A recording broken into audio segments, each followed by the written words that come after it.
Child free, Bib, boleh nggak? Sedekah, kayaknya gue masuk surga deh. Self reward itu penting. WIO, waktu Indonesia Overthinking.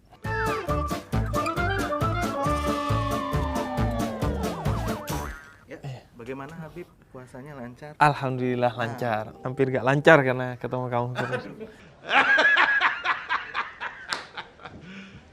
You serious? Assalamualaikum warahmatullahi wabarakatuh. Halo Sobat Kuy, kembali lagi bersama saya Husein Ja'far Al-Hadar. Saya akan menemani kalian ngabuburit seperti biasa setiap pekannya di Binus TV untuk menjawab pertanyaan-pertanyaan yang sudah kalian kirimin ke Instagram Story Binus TV. Salah satu masalah kita anak muda itu adalah ketika memasuki quarter life crisis, masa-masa di mana kita itu krisis-krisisnya. Nah, biasanya itu di umur di atas 25, 30-an. Nah, mungkin banyak dari kalian yang akhirnya merasa galau dan sering merasa nggak yakin dengan pilihan-pilihan yang diambil dalam hal jodoh kayak yang kemarin, atau dalam hal pekerjaan, dalam hal jurusan kuliah, khususnya di usia-usia yang memang di quarter life crisis itu. Nah, nggak usah galau, kita coba bacain dan jawabin secara seksama dan dalam tempo yang sesingkat-singkatnya pertanyaan-pertanyaan dari kalian. Quarter life crisis.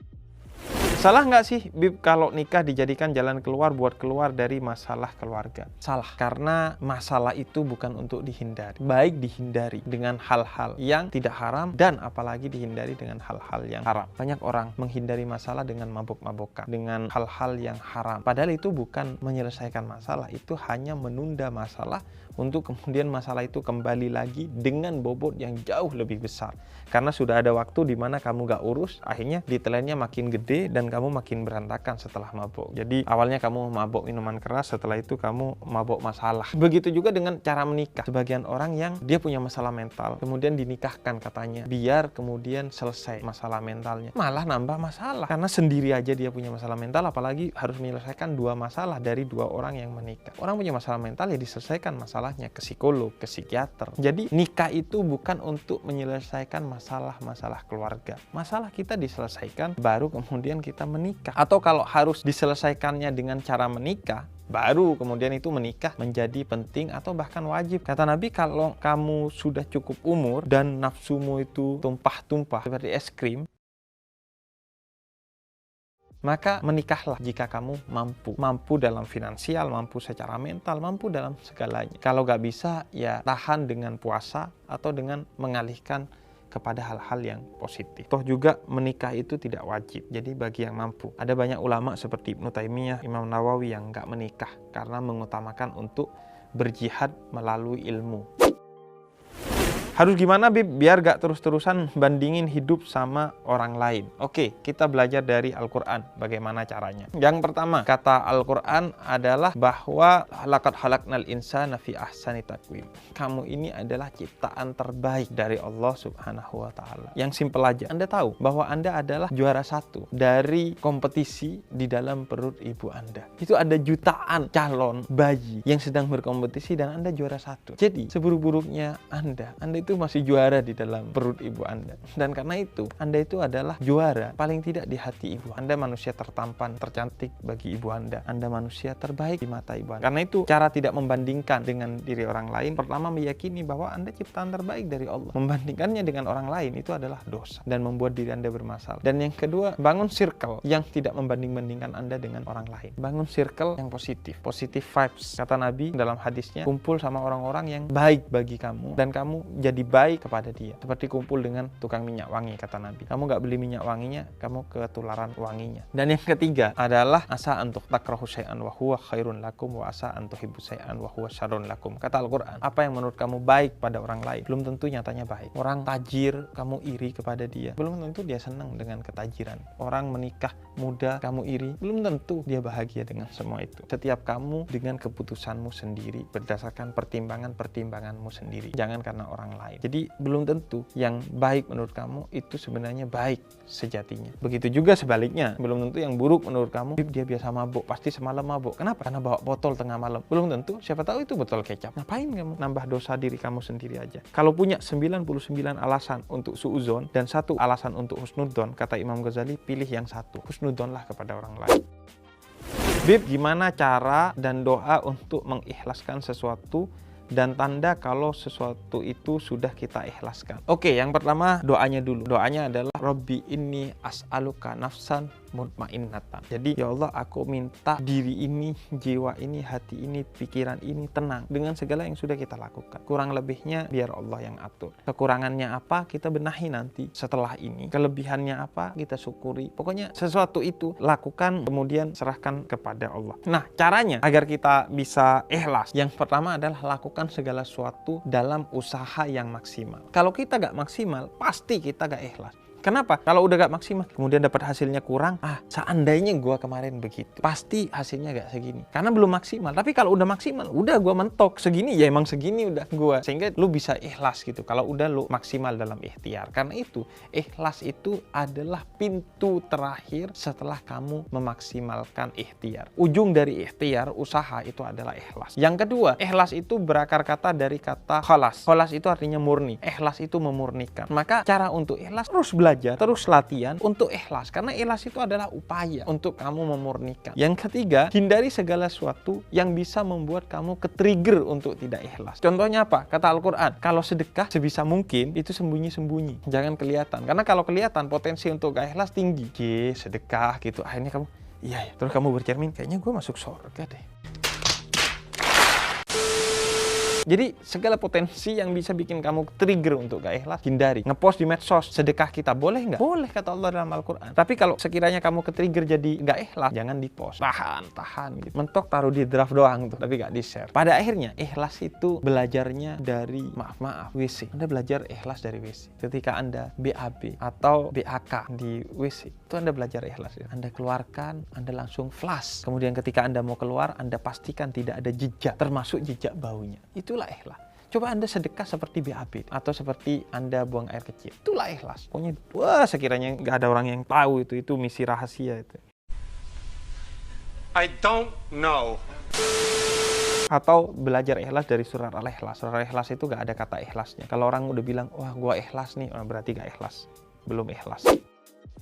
Bagaimana caranya menghadapi tekanan untuk menikah dan punya anak sebelum umur 30 tahun? Menikah dan punya anak itu tidak ada ketentuan umurnya yang bersifat kuantitatif, tapi itu bersifat kualitatif. Menikahlah dan punya anaklah saat kamu mampu untuk mengemban amanah pernikahan dan punya anak. Kalau belum, jangan, karena kamu akan terjebak dalam hubungan yang buruk sekali. Dan naudzubillah, kamu punya anak kalau gak siap, bisa jadi kamu tidak menyayangi anaknya dengan tulus, tidak memperlakukan anak dengan baik, dan orang hanya akan julid kepada kamu. Jadi jangan ikuti omongan orang. Yang tahu tentang kamu adalah kamu dan Allah. Karena itu orang tua gak bisa memaksa anaknya untuk punya anak, untuk menikah, karena pada titik tertentu orang tua gak tahu kita. Orang tua hanya bisa mengarahkan, dan sebaiknya orang tua mengarahkan. Jadi jangan, segala sesuatu yang terpaksa itu termasuk dalam agama aja buruk. Jadi jangan terpaksa. Udah punya anak kapan? Saat enjoy punya anak. Jadi ketika kamu enjoy, ya udah punya anak. Ketika kamu rasa kamu mampu, haji aja bagi yang mampu, apalagi punya anak dan menikah. Bips, kalau sampai akhir hayat saya gak menikah atau gak punya anak, gak apa-apa.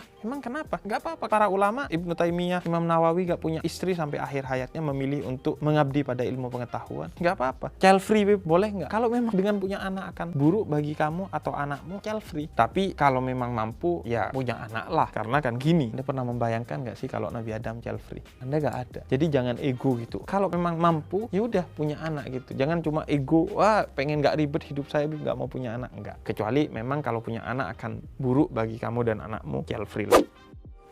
Apa salah kalau kita selalu pasrah dengan sesuatu yang terjadi? Kalau pasrah itu dalam pengertiannya ikhlas setelah kamu usaha maksimal dan pasrah mengembalikannya kepada Allah, itu baik. Tapi kalau pasrah tanpa usaha dan diserahkannya kepada siapa gak tahu, pokoknya udah gua iya aja, gua mah orangnya jalani aja, itu buruk. Jalani semaksimal mungkin, serahkan kepada Allah. Itu yang terbaik.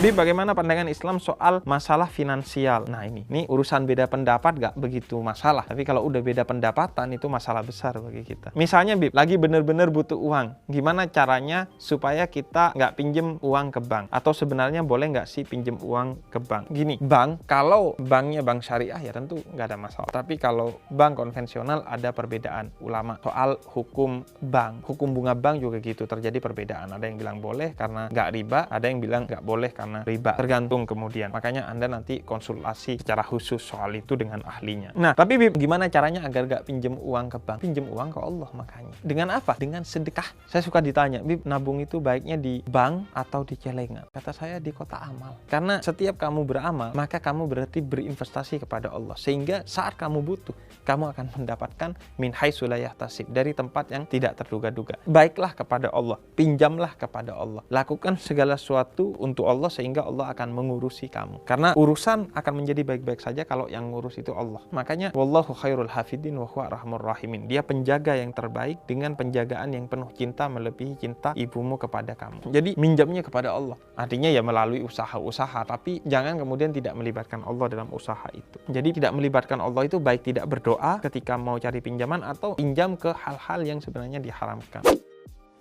Bib, aku tuh tiap bulan selalu beli sesuatu yang aku pengenin dengan alasan self reward, tapi malah jadi konsumtif. Padahal self reward itu kan penting, Bib, biar gak pusing kerja terus. Bener, self reward itu penting. Menghargai diri sendiri dengan segala capaian yang kita dapatkan. Kamu harus berdamai dengan dirimu atas masalah-masalah. Jangan menghukumi dirimu di luar batas kemampuanmu. Termasuk juga terkait dengan capaian-capaian kamu. Kasih reward. Reward and punishment itu sunatullah. Kamu baik, Allah kasih surga. Kamu buruk, Allah kasih neraka. Reward and punishment. Tapi jangan sampai berlebihan. Wallahu la yuhibbul musrifin. Allah tuh gak suka segala sesuatu yang berlebihan. Sesuatu yang berlebihan itu bukan cuma dosa, tapi pasti buruk. Apalagi konsumtif. Seorang muslim itu harus hidup minimalis. Dalam bahasa Islamnya disebutnya zuhud. Jadi jangan berlebihan, sederhanalah. Anda tahu rumah Nabi Muhammad. Sayyidina Umar ketika masuk rumahnya Nabi Muhammad nangis. Tempat duduknya satu doang. Kalau ada tamu dikasih ke tamunya, walaupun tamu itu preman. Nabi Muhammad duduknya di tanah. Rumahnya Nabi Muhammad itu RS, tidak terhingga. Rumah sangat sederhana sekali, sampai selonjoran aja nggak bisa, dan pokoknya sangat sederhana. Hiduplah untuk apa yang kamu butuhkan, bukan apa yang kamu inginkan. Menjalani apa yang kamu inginkan boleh asal ada alasannya dan tidak berlebihan. Bib, apa hukumnya kalau kita berhutang untuk sedekah? Kalau dengan gini, prinsipnya sedekah itu sunnah, membayar hutang itu wajib. Jadi harus membayar hutang dulu, baru sedekah. Selesaikan hutangmu, baru kamu sedekah. Utamakan yang wajib, baru yang sunnah. Itu prinsipnya. Kalau dengan bersedekah kamu jadi gak bisa bayar utang, maka sedekah kamu menjadi haram dalam mazhab Syafi'i. Dan membayar hutang itu ketika kamu juga bisa bersedekah, maka lebih utama kamu membayar hutang. Kecuali bukan berhutang, tapi cuma menunda aja bayar. Kayak kita lagi makan tuh, kemudian ada orang minta-minta atau pengamen, "Bang, kasih dulu bang." Nah itu nggak dihitung utang tuh. Itu cuma minta bantu aja. Jangan sampai, "Wah Pak, saya mau ngasih nih Pak sebenarnya. Tapi kan saya lagi makan, nggak bisa ngambil duit." Ngutang kan nggak boleh dalam agama Pak untuk sedekah. Jadi nggak deh Pak, itu Anda cari alasan aja buat nggak ngasih. Yang terakhir nih, sholat sunnah atau doa apa yang dilakukan agar gak overthinking saat persiapan pernikahan, Bib? Oke, kapan Anda biasanya overthinking? Malam hari, kebangun, atau gak bisa tidur? Biasanya itu WIO, waktu Indonesia overthinking. Di atas jam 10 tuh, itu waktu Indonesia overthinking. Maka, dini hari itu, dalam hadis disampaikan, itu adalah waktu terdekat kamu dengan Allah. Maka, sholat mendekatkan diri kepada Allah, untuk mendapatkan keridhaan Allah, dan untuk meminta kepada Allah apa yang kamu minta. Ketenangan, keikhlasan, dan lain sebagainya. Jadi, malam-malam itu saatnya overthinking, kamu ganti dengan sholat sunnah. Entah itu sunnah tahajud, sunnah witir, sunnah malam, apapun. Kalaupun nggak sholat, berdoa, membaca Al-Quran, apapun yang positif kamu lakukan. Doanya apa, Bib? Udah gak usah mikirin doanya. Stop it. Get some help.